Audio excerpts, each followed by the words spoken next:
आपल्या देशाचा इतिहास आता पुन्हा हे न आवडणारं सांगतो मी तुम्हाला.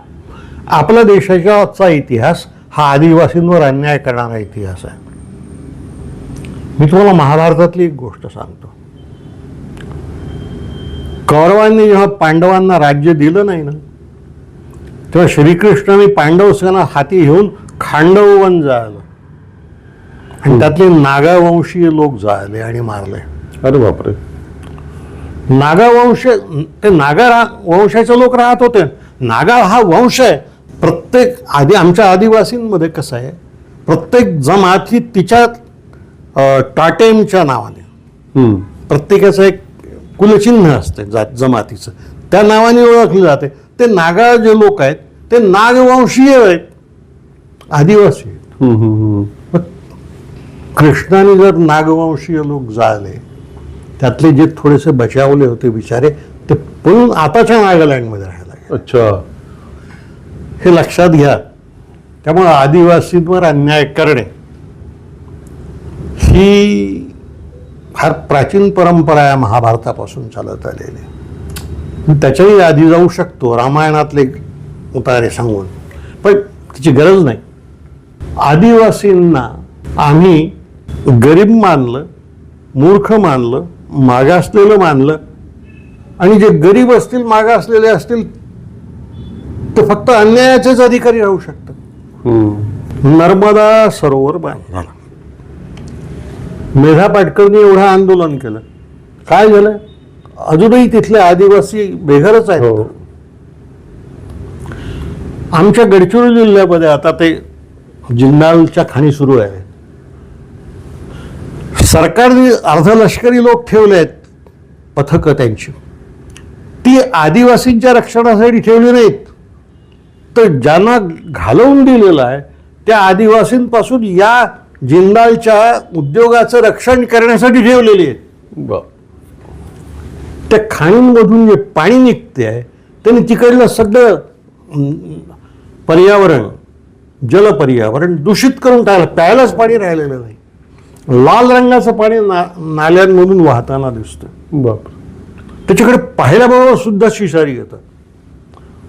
पण ते सुरगागडच्या पहाडीवरचे किंवा त्या भागातले आदिवासी ते बिचारे आपलं सामान घर डोक्यावर घेऊन जाताना दिसतात ना लोकांना, पण तिथले आमदार खासदार काही करत नाही. याचं कारण पुन्हा आहे, त्या खाणीमधून जे खनिज निघतं ते खनिज रेल्वे स्टेशनवर पोचवायला ज्यांचे ट्रक्स लागले आहेत 2000, ते सगळे महाराष्ट्राचे नेते आहेत. बाप. त्यात मंत्री आहेत, आमदार आहेत, खासदार आहेत, त्यांचे ट्रक्स लागले आहेत तिथं. खरं म्हणजे गडचिरोलीपासून किंवा ब्रह्मपुरीपासून बल्लारपूरपासून सुद्धा तिथपर्यंत रेल्वे नेता येते ना, पण रेल्वे नेत का नाहीत? कारण या हरामखोरांचे ट्रक्स चालले. कमिशन. हो. 2000 ट्रक्स रोज जातात, तेव्हा रस्ते खराब होऊन गेले आहेत सगळे. वर्तमानपत्र आदिवासींविषयी काहीच लिहित नाहीत.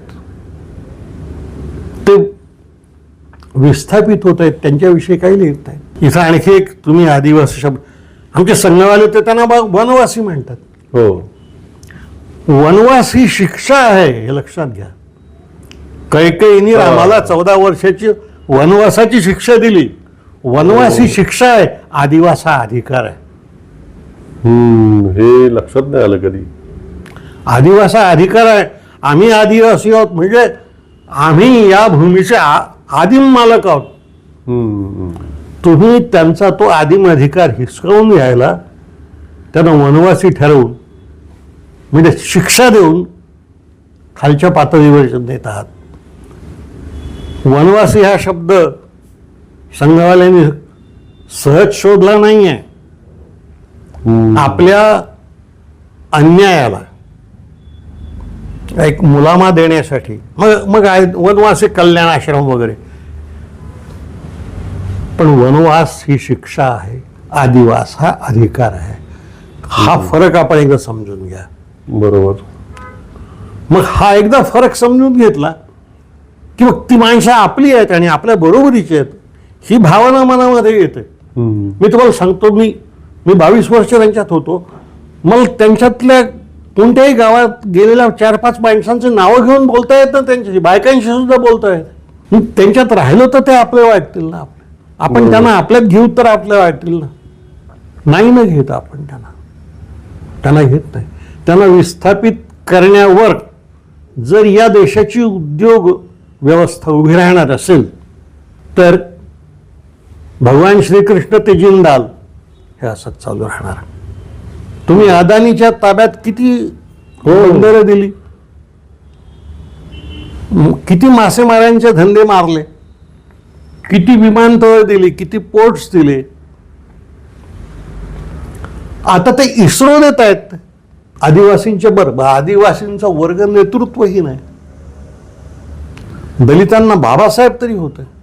आदिवासीचा नेता कोण आहे या देशामध्ये? कोणी नेता नाही.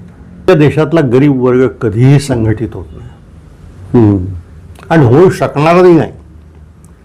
निदान येती काही वर्ष तरी होऊ शकणार नाही. याचं कारण श्रीमंतांमध्ये जातीभेद नाही आहेत.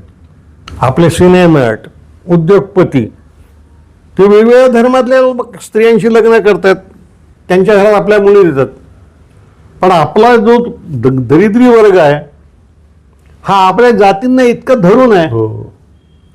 की तो संघटितच होत नाही.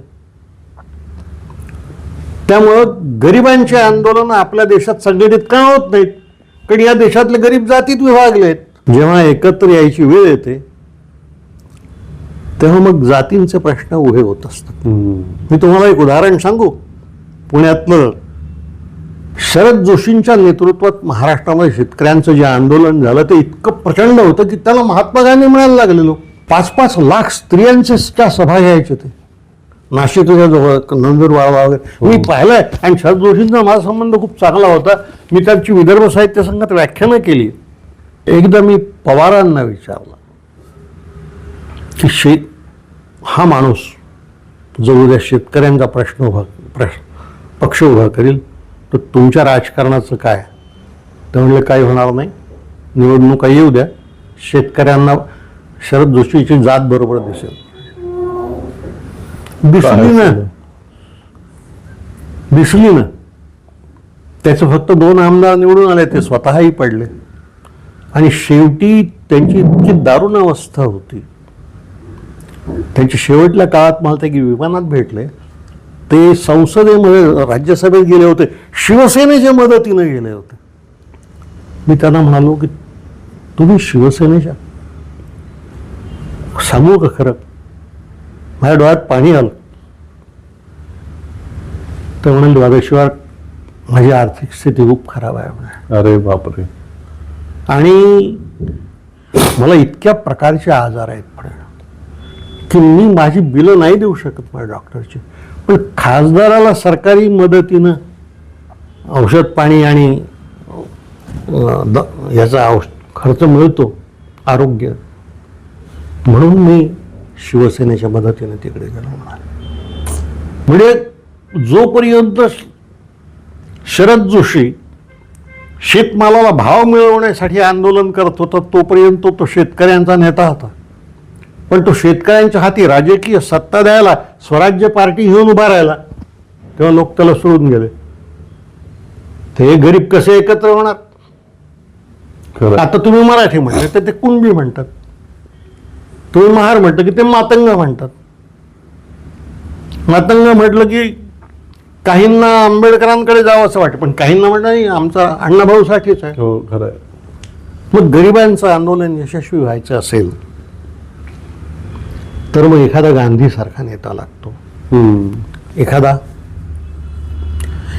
विद्यार्थ्यांच्या आंदोलनासारखं आंदोलन लागतं. याला नेता नाही आहे या आंदोलनाला, हा समाजाचा उठाव आहे. जगाच्या इतिहासात जनतेचे संघर्ष 2च झाले आहेत. राजांच्या लढाया झाल्या, सरकारांच्या लढाया झाल्या, धर्मांच्या लढाया तर खूपच झाल्या, पण जनतेनं 2च लढे दिले. एक फ्रान्सच्या राज्यक्रांतीचा आणि दुसरा गांधीच्या नेतृत्वातला.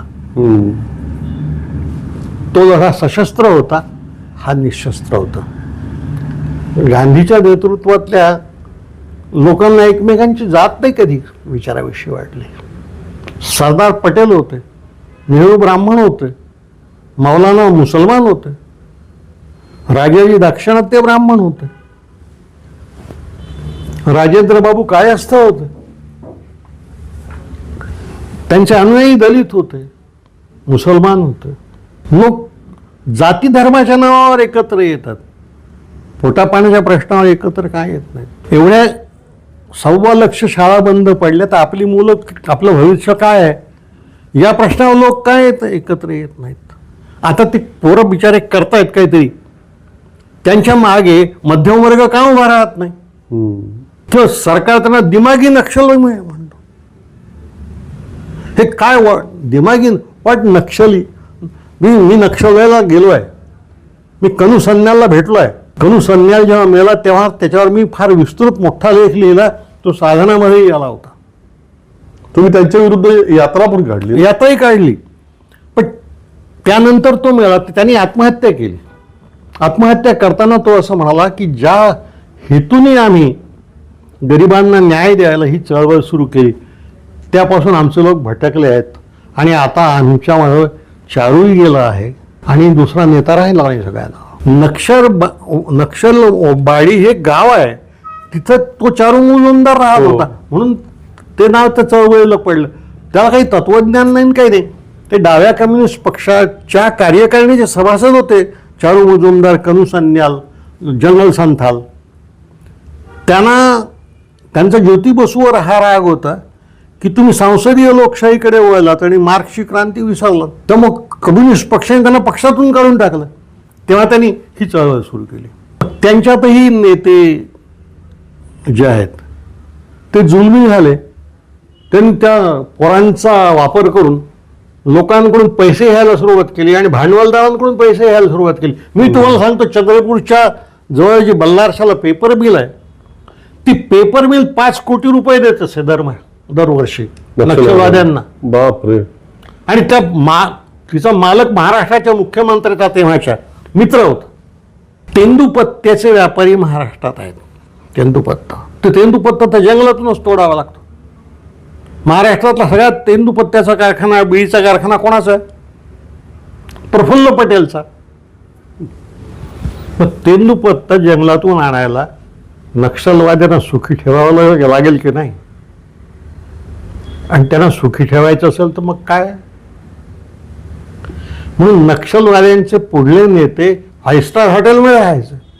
सर, आता ते नक्षलवादाविषयी तुमच्याकडून ऐकताना एक लक्षात येतं की चुकीच्या मार्गाला निघालेली ती नक्षलवाद चळवळ किंवा जे काय ते होतं नक्षलवाद, तो संपवणं ही चांगली गोष्ट केली असं म्हणता येईल. पण त्याचा आनंद उपभोगता येत नाही, कारण त्यामागचा उद्देश ज्या पद्धतीने ती सगळी जंगलं आणि सगळी निसर्ग संपदा उद्योगपतींच्या ताब्यात सोपवली जाते, त्याचा निखळ आनंद उपभोगता येत नाही. तेव्हा मला एक शंका अशी आहे की नक्षलवाद्यांविरुद्धचं सरकारचं जे शस्त्र आहे ते नक्षलवाद्यांच्या विरोधासाठी होतं की उद्योगपतींचे उद्योग वाढवण्यासाठी होतं, हा प्रश्न माझ्या मनात आहे. असा आहे, शेतकऱ्यांच्या चळवळी जातीच्या नावावर तोडल्या. नक्षलवाद्यांची चळवळ, खरं म्हणजे नक्षलवाद्यांची चळवळ नव्हतीच, तो सशस्त्र उठावच होतं, बंडच होतं, ते मोडायलाच पाहिजे होतं, त्याच्याविषयी वाद नाही. बरोबर. पण त्या मागला तुमचा उद्देश जर त्यांच्या जमिनी आदिवासींच्या उद्योगपतींना द्यायच्या असतील, हा उद्देश असेल तर मग काय? गडचिरोली जिल्ह्यामध्ये एका सुरगागडची चर्चा आज सुरू आहे. 300 खाणी होत आहेत या 2 वर्षामध्ये. बापरे. 300. ते जिल्ह्याचा खंदक होईल ना. कुठे जातील तिथले आदिवासी? मग ते पुन्हा खांडववन जाळलेल्या नागांसारखी स्थिती त्यांची. ते भटकतील, शहरात येतील, मोलमजुरी करतील, आपल्या घरच्या नोकऱ्या करतील. आपले नोकर बनवून ठेवण्यासाठी, आपले सेवेकरी बनवण्यासाठी जर लष्कर वापरलं जात असेल आणि सरकार ते करत असेल तर मग मी मागच्या मुलाखतीत म्हणालो की मोदी मोनीमच आहे अदानी अंबानीचा. इंग्लंडच्या पार्लमेंटमध्ये तिथला एक अर्थशास्त्रज्ञ आहे, तो असं म्हणाला की जगात 699 या क्रमांकावर असलेला श्रीमंत उद्योगपती अदानी हा गेल्या 10 वर्षात नंबर 2 वर कसा आला? या देशातल्या 1% लोकांच्या हातात या देशाची 40% संपत्ती, हो. त्यातही 22 जण इतके श्रीमंत आहेत की ते त्यात 70-80% संपत्ती त्यांच्या ताब्यात आहे. आणि आपली पोरं कुठे आहेत? आपल्या पोरं तर शाळाही नाही. मी सांगतो तुम्हाला, मी 26 वर्ष प्राध्यापक होतो, 30 वर्ष संपादक होतो. मला मुलगा असता तुम्ही त्याला मेडिकलला नसतो पाठवू शकलो ना. कारण प्रामाणिकपणे तुम्ही पगारावर जगत असाल तर तुम्हाला नाही करता येत हे सगळं.